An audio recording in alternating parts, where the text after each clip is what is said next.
500. Still, 500 all the way to 870. It's a big chunk of history. Where Malta and Gozo are part still of this Roman world. A Roman world in transition. A large part of this period, 530s to 870, truly a return to the fold, a return to the Roman Empire in the form of the Eastern Roman Empire. Who are the Eastern Romans? They are the people who have the empire in Constantinople, the Byzantines, okay? They are, of course, from their own point of view, the Romans of the East, Romans no less. So you could really make an argument that the first part of our Middle Ages, all the way to 870, Malta and Gozo again are Roman. Okay. And that would be a fair argument, but it wouldn't take you very far. Okay. And then, of course, from the conquest, let's adopt 870 still. Whether the islands remained uninhabited or not, or poorly inhabited, okay, randomly visited, whatever. The various scenarios. Clearly, from 870 onward, you're looking at a changed situation. And this is where the second big chunk of our history opens up. All the way to the Norman conquest. Okay? So let's say from 870 to 1090 or 1091, we have a long period of history, more than 200 years, where the Maltese Islands, directly or indirectly, are part of the Arab world. Or better put, part of the world of Islam. Okay? This is not just the Arabs, were less other people.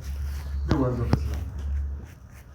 And then finally, from the Norman conquest onward, from 1090, 1091 onwards, say to 1530, the third and final part, or chunk, which is a return to Christianity, but now in the Western form, Latin Christianity.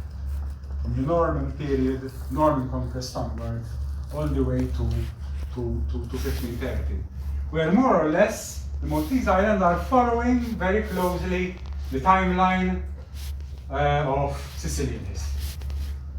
Okay, so it's the Normans and the successive regimes in place in Sicily, which also get to control and govern the Maltese Islands as dependencies of the Kingdom of Sicily set up by the Normans.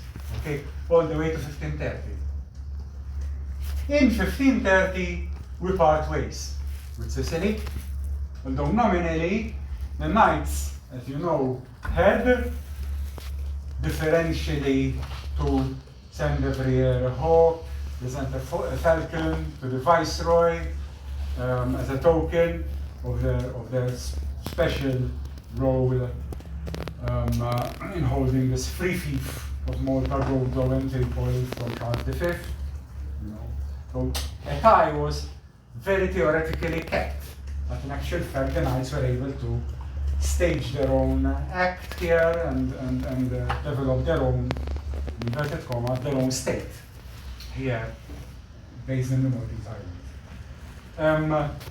And that, I think, cut an umbilical cord which had developed in the Middle Ages from Sicily. It cut it to an extent.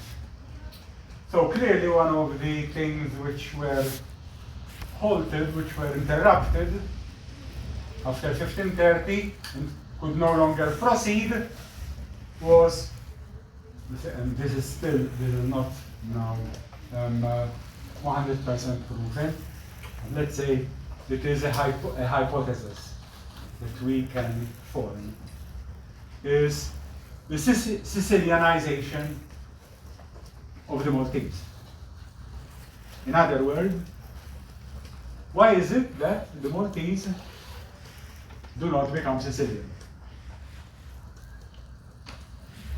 The short answer is because of 1530.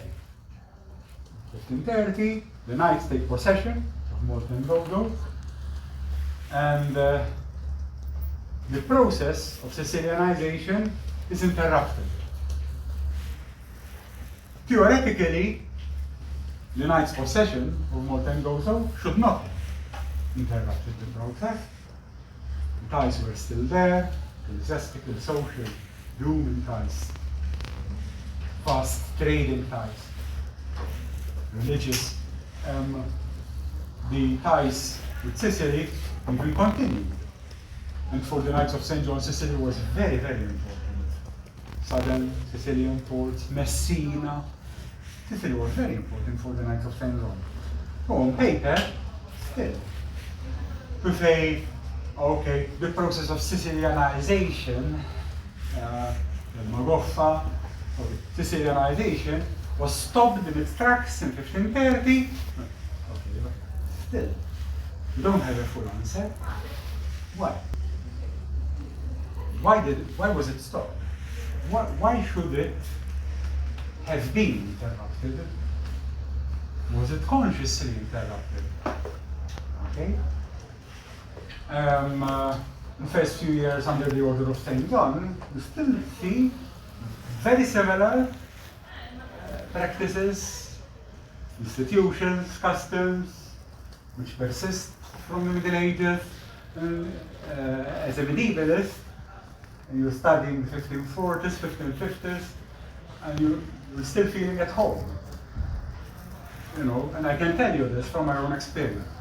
I have had the good fortune to supervise a number of dissertations for our honors degree, in part based on notarial records, which derive from this period, 1530s, 40s, and you can sense that in part the system is still there.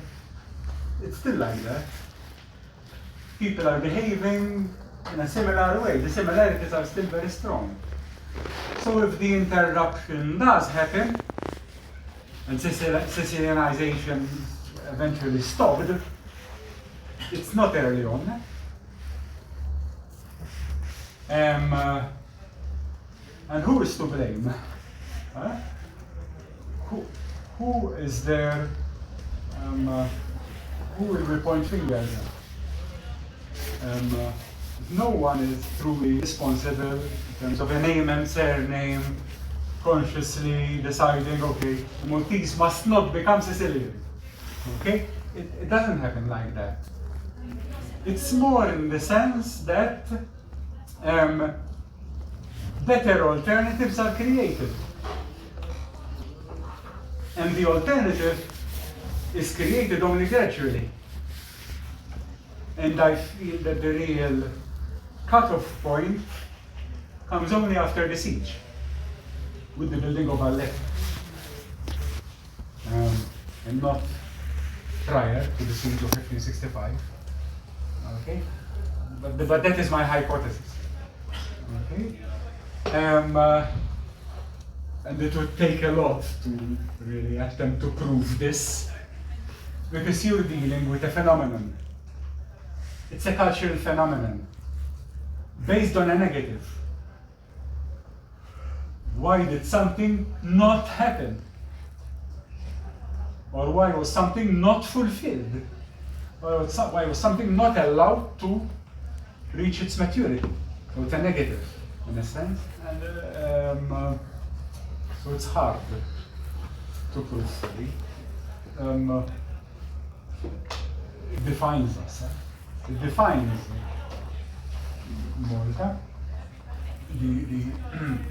Sorry, it's the wrong note. Okay, Sorry okay. about that. Basically, this is what the class is about. And of course, had the process not somewhat been stopped or altered or modified in the later centuries, then we would be here discussing something totally different.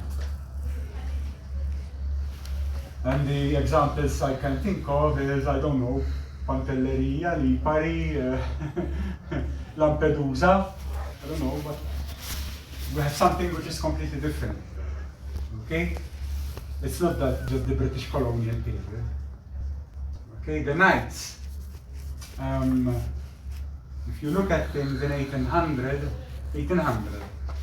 they are already substantially different from how you find them when you start off with the period of the knights. Substantially different more time goes on, particularly more.